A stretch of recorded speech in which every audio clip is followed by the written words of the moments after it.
suis architecte paysagiste. Je vous invite à un voyage dans l'art des jardins, à la rencontre de ceux qui les font vivre, les étudient et les imaginent.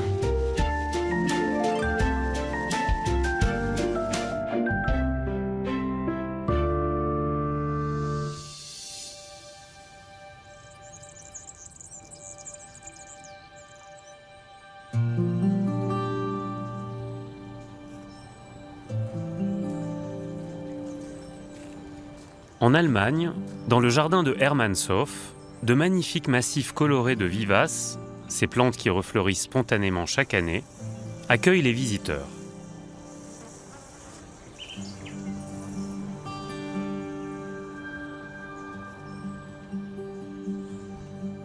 À partir des années 1980, en expérimentant des assemblages de plantes alliant beauté et facilité d'entretien, Hermannshof a initié une véritable révolution esthétique dans l'art des jardins.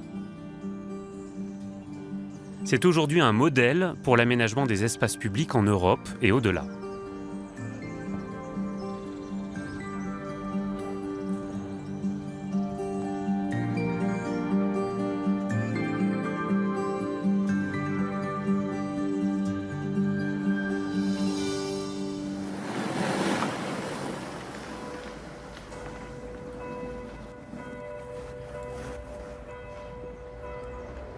Le jardin est implanté au cœur du bourg de Weinheim, dans la Badische Bergstraße. Cette région compte parmi les plus chaudes d'Allemagne. Elle a favorisé l'épanouissement d'une grande diversité d'arbres et de plantes.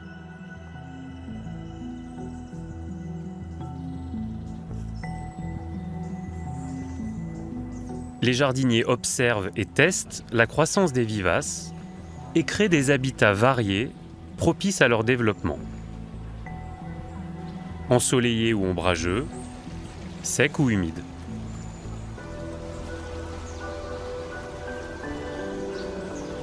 De nombreuses variétés ont été rapportées des steppes d'Amérique du Nord et d'Asie centrale, comme les amorphas ou les échinacées. Elles ont été collectées par Cassian Schmidt, paysagiste et directeur du jardin. Cassian, qu'est-ce qui va influencer vos plans de plantation pour créer vos différents massifs ? La meilleure inspiration, c'est la nature elle-même. Il y a quelques années, je suis allé en Amérique du Nord, dans le Missouri, où subsistent encore des prairies naturelles. Découvrir cette association de graminées et de très belles plantes vivaces qui parviennent à supporter la sécheresse, ça a été pour moi une expérience fondamentale. Nous avons étudié la façon dont ces plantes se sont associées dans la nature, pour ensuite en tirer nos conclusions. Comment les associer dans le jardin en nous inspirant des conditions dans lesquelles elles poussent dans la nature. L'Amérique du Nord m'a beaucoup inspiré. Là-bas, on ressent le vent, la chaleur, l'humidité de l'air. Tous ces éléments ont une grande influence qu'il faut évidemment réinterpréter dans le jardin.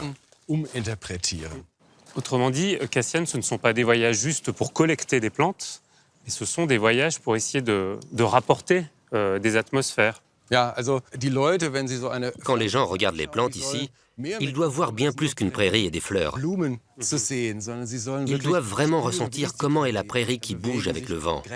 Les graminées, les odeurs particulières.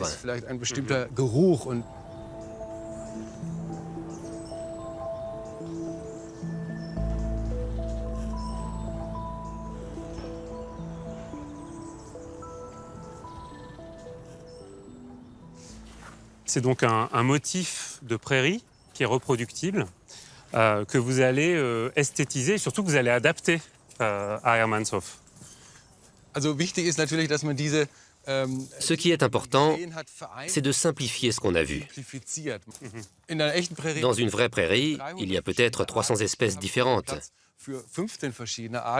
Et ici, je n'ai la place que pour 15 espèces. Je dois simplifier la composition et créer une structure pour les graminées verticales. Le contraste, la répétition, le rythme sont très importants. En plus des plantes de prairie, je peux aussi me permettre d'utiliser des campanules à grandes fleurs, originaires d'Asie, Il y a aussi un très joli pré pour lequel je dois penser aux proportions. Ici, par exemple, 60% de jaune et 30% de bleu. Les couleurs, les structures, je dois réfléchir à tout ça.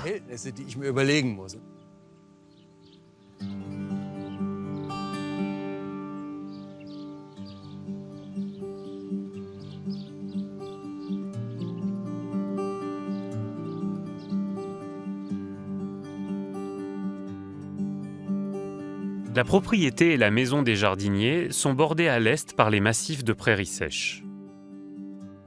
Au sud, un bosquet planté de vivaces de sous-bois isole Hermannshof du centre-ville. Autour d'un bassin et d'une vaste pelouse ouverte, on trouve une série de massifs, les steppes et les landes eurasiennes, les spectaculaires prairies nord-américaines et d'importants massifs d'annuels multicolores au plus près de la maison.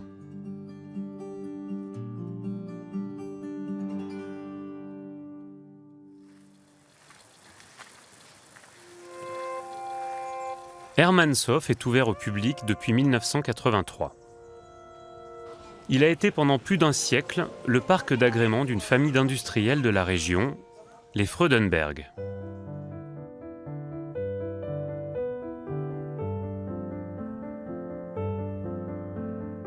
Le domaine appartient toujours à la famille. Il est géré par la fondation Freudenberg et par la ville de Weinheim. Ida Schildauer est la descendante du fondateur du jardin.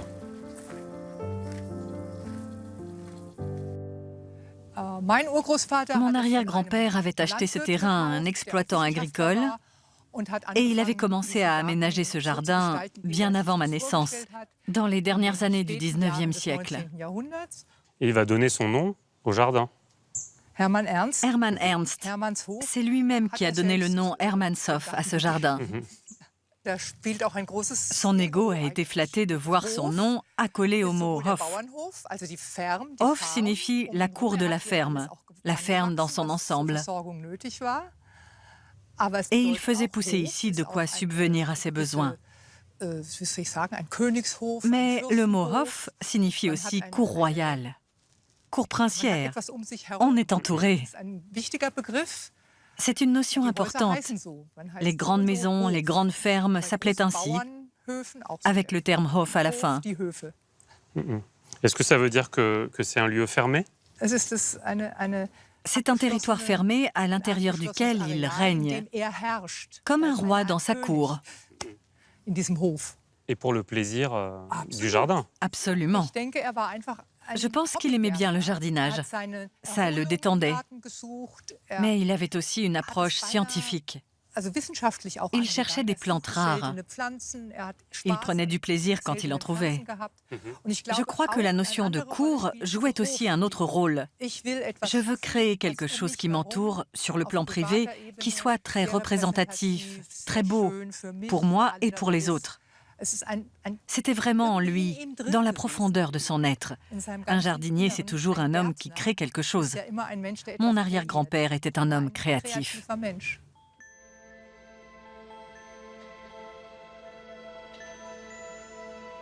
À la mort d'Hermann Ernst, pendant 40 ans, les grands-parents d'Ida poursuivent l'aménagement du jardin avec leur ami, l'architecte paysagiste Heinrich Wipking Jungersmann. Il dessine notamment une allée de glycine sous une longue pergola. Il aménage également le bassin décoratif de la grande pelouse et des plates-bandes aux couleurs vives. La grand-mère d'Ida, anglaise, apporte l'influence des bordures mélangées dans les massifs fleuris.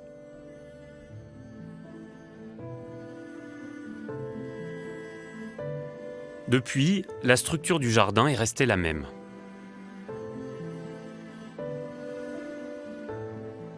Ida, avez-vous des souvenirs du jardin de Hermannshof avant que le jardin devienne public dans les années 80? Ah oui, oui, j'ai de nombreux souvenirs du jardin Hermannshof. Quand j'étais enfant, puis jeune fille, nous habitions ici. Ma grand-mère avait son coin de fleurs à couper pour les bouquets. Ces fleurs se trouvaient en bas. Ici, en haut, on n'avait pas le droit de faire des bouquets. Je n'ai pas eu le droit de cueillir les fleurs tant que ma grand-mère a été en vie.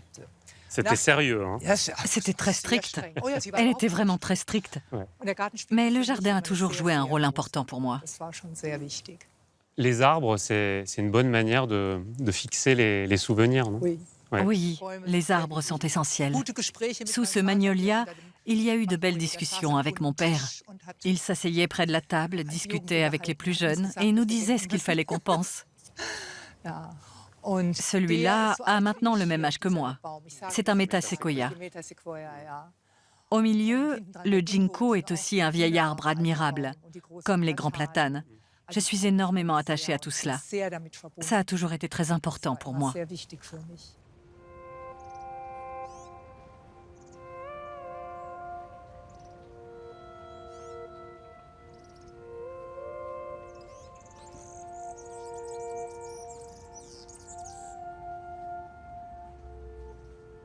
Et Ida, parmi les arbres remarquables de Hermannshof, on a ce myrte qui nous accueille à l'entrée. Le myrte a une histoire très spéciale. Non seulement il a été en 2017 nommé arbre champion de l'année en Allemagne, mais il provient de la couronne de mariée de mon arrière-grand-mère.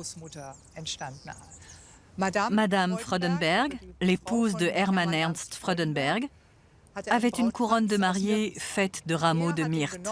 Hermann Ernst l'a prise pour la planter et un arbuste a grandi. Quand je me suis mariée, j'ai aussi eu une couronne faite de rameaux de myrte qui provenait de la couronne de mon arrière-grand-mère. Et aujourd'hui, quand les jeunes mariés de notre famille le souhaitent, je vais le matin couper quelques rameaux de myrte pour faire une couronne décorative. Le marié peut aussi en mettre sur le revers de sa veste. C'est une tradition magnifique. Et dire que ce myrte provient de la couronne de mariée de mon arrière-grand-mère.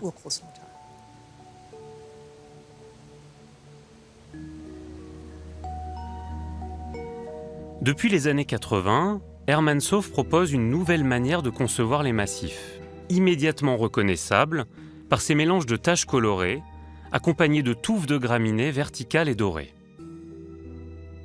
Hermannshof est devenu la figure de proue d'un style paysager appelé le New German Style.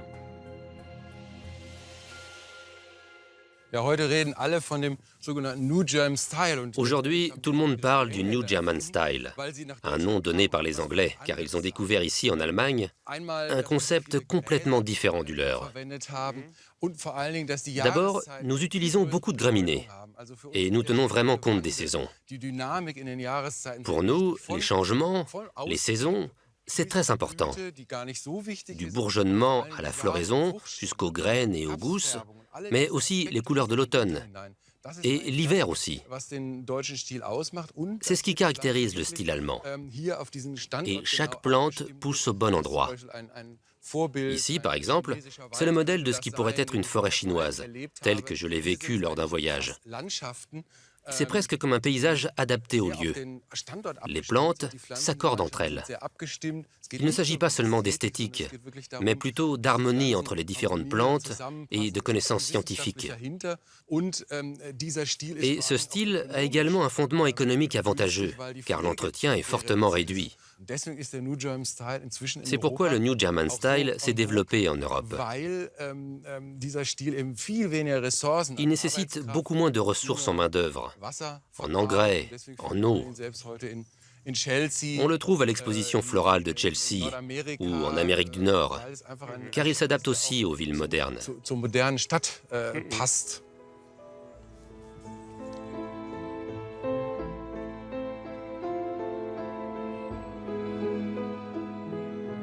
À Hermannshof, on simplifie au maximum l'entretien de ces massifs.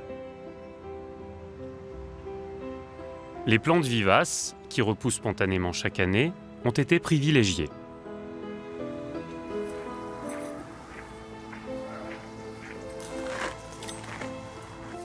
On les choisit également pour leur capacité d'adaptation aux différents sols et à leur propension à occuper le terrain, laissant moins de place aux mauvaises herbes.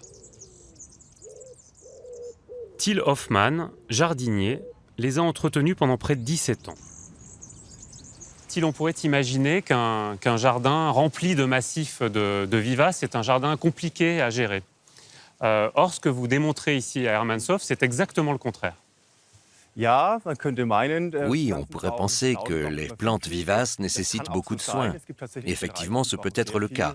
Certaines demandent une très grande attention régulière, comme dans les parterres et les massifs. C'est le cas des massifs aménagés de façon classique, dans lesquels il y a également des fleurs estivales annuelles. Mais il y a d'autres zones que l'on peut voir ici, qui nécessitent très peu d'entretien, voire presque pas. De façon étonnante, il n'y a quasiment pas d'entretien à effectuer quand les conditions sont bonnes et que le choix des plantes a été fait de façon appropriée. Ici, par exemple, nous avons d'importantes plantes dont les feuilles claires forment une masse compacte et les herbes sauvages peuvent difficilement pousser. Et le jardinier intervient un peu moins. La coupe en début d'année est bien sûr importante. Ensuite, il faut faire quelques petits contrôles. Gérer, choisir les plantes que l'on va laisser pousser, celles que l'on va enlever. Mais dans l'ensemble, il y a très peu à faire. Nous coupons et nous laissons tout par terre. On a environ 4 à 5 mm d'eau de pluie par mètre carré et par an, ce qui est très peu pour une surface de plantes vivaces.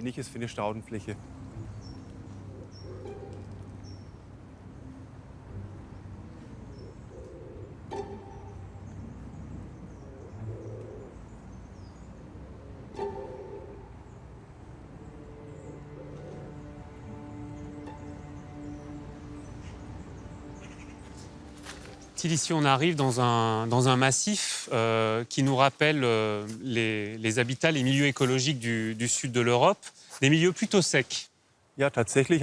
En effet, on a réuni ici de nombreuses plantes qui proviennent du sud de l'Europe, des plantes adaptées à la sécheresse et qui représentent la végétation de la garrigue que nous aimons beaucoup parce qu'elle nous évoque les vacances dans le sud. Et c'est aussi un espace où il faut arriver à maintenir les plantes sauvages qui s'installent spontanément et puis celles que vous avez vous-même installées. Oui, grâce à une très bonne préparation du site. Ici, nous avons vraiment fait beaucoup de choses pour avoir le moins d'entretien possible. Il est évident que nous ne sommes pas dans le sud de l'Europe, mais en Europe centrale, dans un climat complètement différent. Les plantes doivent pousser ici avec autant de vigueur que dans la nature. Il faut observer, savoir où se trouve l'équilibre, là où les forts menacent les faibles, pour les écarter petit à petit, ce qu'ensuite nous voulons éviter, car c'est de toute façon une agression.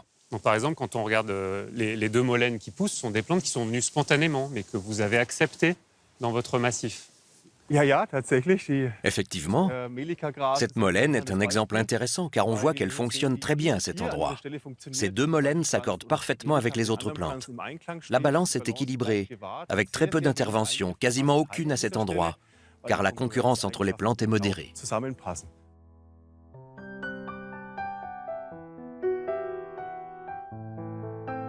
Dans un esprit de conservation des collections, les plantes des massifs paysagers de Hermannshof sont multipliées dans une pépinière installée sur les hauteurs de la ville.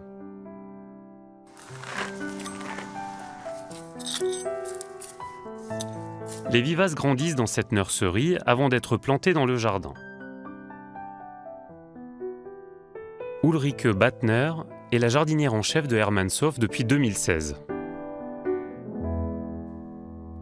Ulrike, toutes les plantes que vous semez, que vous transplantez ici dans la pépinière, d'où viennent-elles ? Une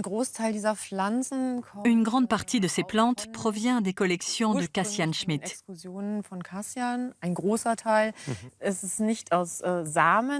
Elles ne proviennent pas de graines, mais de boutures que nous avons coupées dans le jardin, puis que nous cultivons ici. Elles ont avant tout besoin d'humidité pour que la bouture développe ses racines. Ce sont des Euphorbes corollata que le directeur du jardin, Cassian Schmidt, a rapportés d'Amérique du Nord.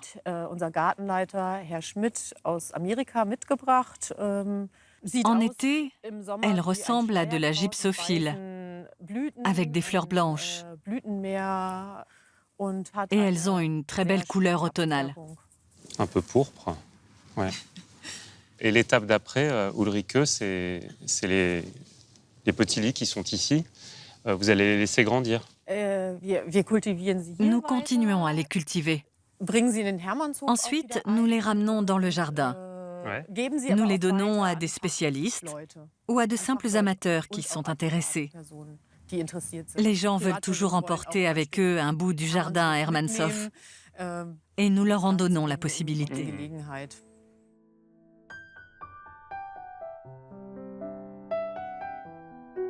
Hermannshof échange avec près de 250 jardins botaniques dans le monde.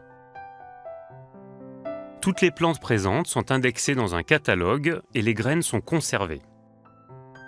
La mission des jardiniers de la pépinière est également d'observer la croissance des plantes selon les différents types de sols, les substrats. Il s'agit de déterminer le meilleur sol pour une plante et la plante la plus adaptée à un sol. Les conclusions de ces expérimentations pourront être utiles bien au-delà du jardin, notamment pour limiter les coûts d'entretien des aménagements paysagers. Alors Ulrike, comment fonctionnent ces petites parcelles ? Ici, nous testons différents substrats. Il y a 4 parcelles avec 4 substrats différents.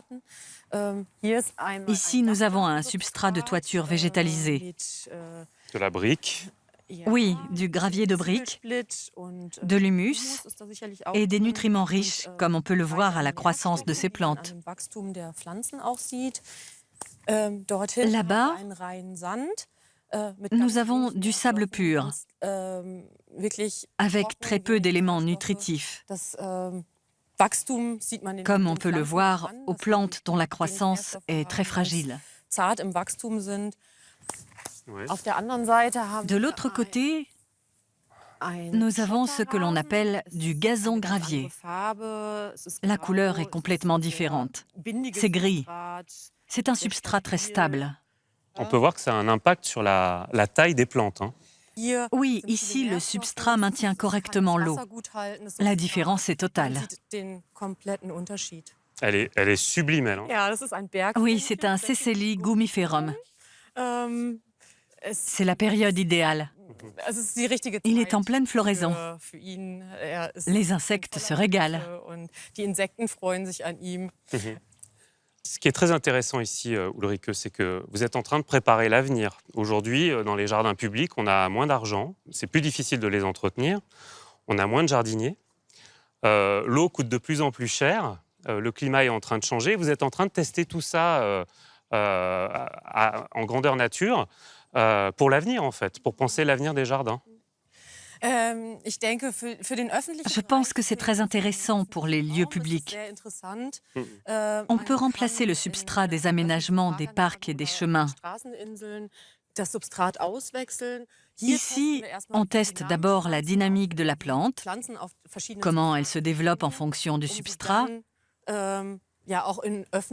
pour pouvoir ensuite l'utiliser dans des lieux publics. Nous voulons voir jusqu'à quel point les plantes tolèrent le stress, comment ça fonctionne, si possible avec le moins de moyens possible. Moins d'eau, moins d'entretien, moins d'herbes sauvages. Nous sommes donc orientés vers l'avenir.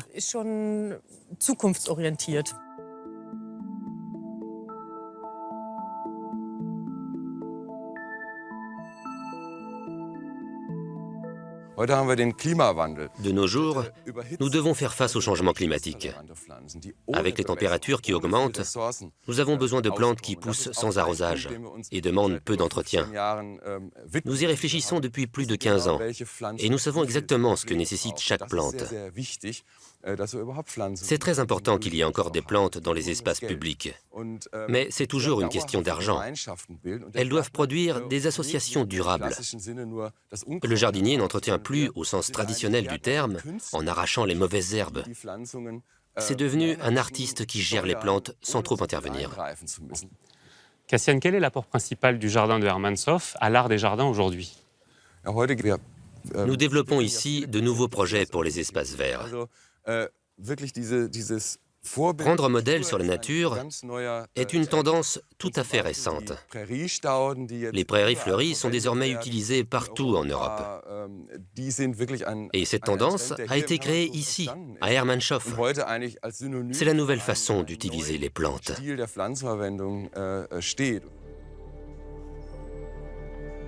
Hermannshof démontre qu'il est possible d'offrir des espaces fleuris et une multitude d'ambiances, de couleurs, avec une gestion simple et économe. Ce jardin ouvre de nouvelles perspectives aux paysagistes et jardiniers pour une esthétique renouvelée des jardins.